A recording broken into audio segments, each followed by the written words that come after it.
I want to start today with a bit of a challenge to the way we've all been taught to look at the past. Think back to, your high school history classes, Hmm. or even just the general cultural vibe.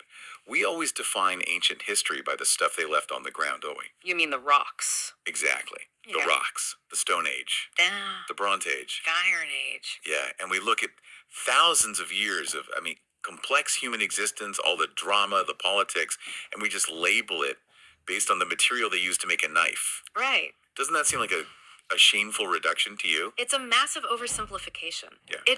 It sort of implies that the most defining characteristic of early humanity was the tool in their hand. And not the person standing next to them. Exactly. It suggests history begins with technology, but if you really look at the human experience, history actually begins with society. And that distinction is exactly why I've been so eager to get into this specific stack of papers today. We're doing a deep dive into the work of the sociologist and thinker Safa Kaçmaz. Specifically from his upcoming book, Introduction to Sociogony. All right. And let me just say right up front, this is not a history lesson about pottery shards or arrowheads. Mhm. This is a complete rewiring of how we read the oldest stories in the human library. It really is a paradigm shift. Kaçmaz is proposing this new scientific approach he calls sociogony. And the core premise is going to sound, pretty radical to a lot of people. Maybe a little uncomfortable. Maybe.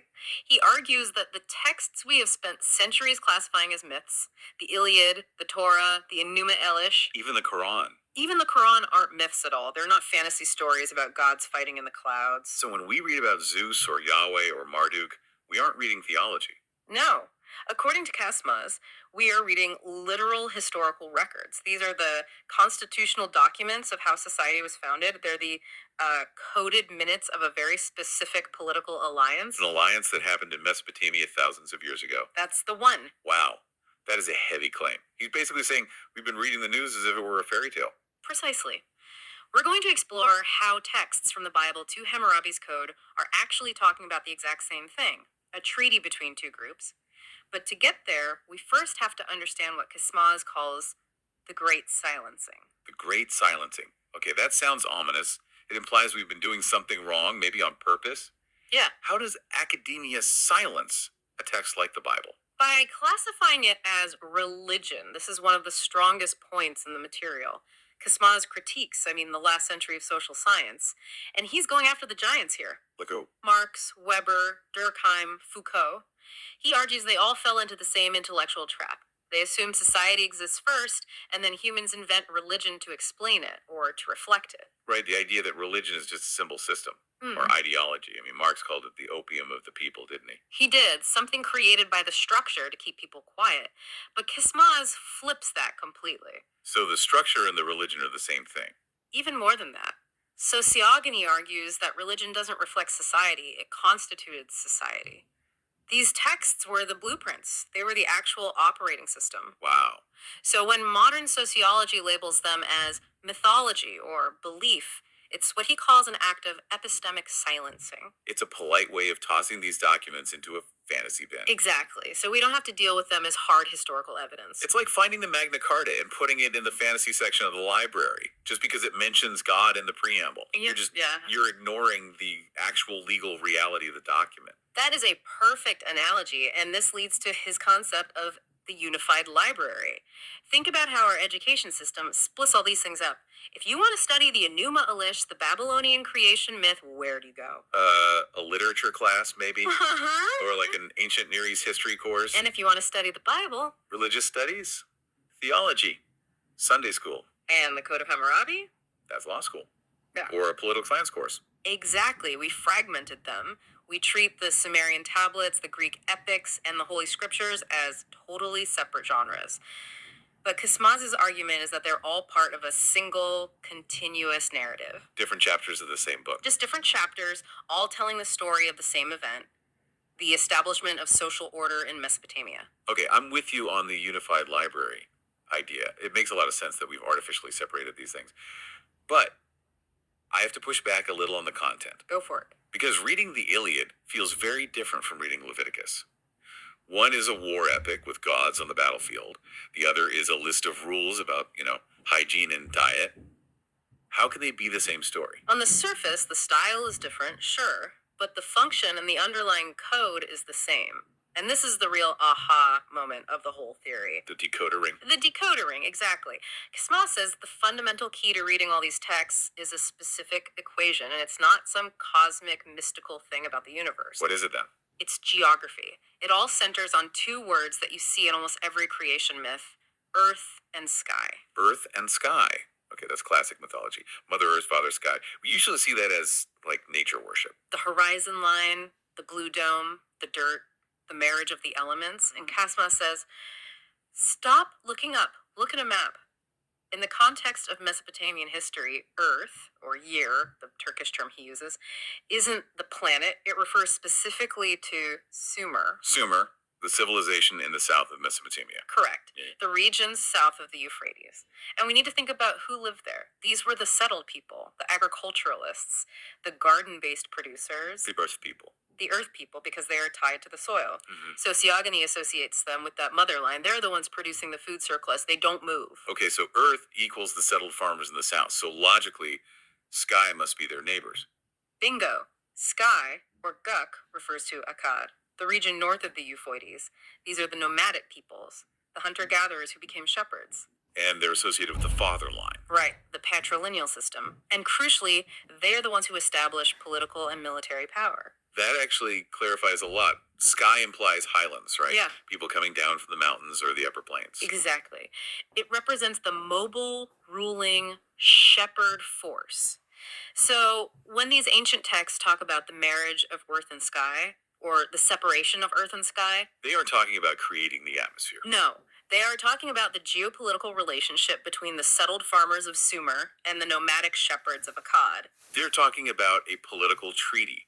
It's a record of their alliances, their wars, and their eventual unification into a single state. That's it. This really grounds things. It takes the creation of the world and turns it into the creation of the state. But why? Why did they need this alliance? What was going on 12,000 years ago that forced these two very different groups to merge? Survival. The source material paints a pretty grim picture of the Neolithic transition. We tend to romanticize early history, but Kaçmaz points out that societies were trying to move away from a state of constant warfare. Yeah, and I saw that detail in the notes, the mention of cannibalism. Right. It's a stark reminder of the stakes. We aren't just talking about tax disputes, we're talking about people trying to stop eating each other. So you have the hunters, who are becoming shepherds, violent, mobile, powerful. And then you have the farmers, who have the food but are basically stationary targets. Constant raiding isn't sustainable for anyone. They needed a deal. A peace treaty. An alliance between the producer and the protector. Precisely. So let's apply this sociogonic lens to a story everyone knows. Let's take Genesis, the creation of man. The first human was created from soil. Okay, apply the code. Created from soil or clay. Under this reading, it's not metaphysics. It means the first social unit recognized in this treaty was the Sumerian farmer. The earth person. The earth person. And the second one, usually it's breath or air or a rib. Often associated with the sky or air element. That represents the Akkadian shepherd. The text is literally recording the union of these two social units. It's saying, we, the soil people, and we, the sky people, are now one humanity. It's a diplomatic document. It's essentially the Articles of Confederation for Mesopotamia. It is. And once you have this key, you start to see it everywhere. Take the story of Cain and Abel. This is maybe the clearest example. Oh, absolutely. Cain was a farmer, a tiller of the ground. Abel was a shepherd. I remember that from Sunday school, but I never once thought about them as political categories. They are, and what happens in the story? They offer sacrifices.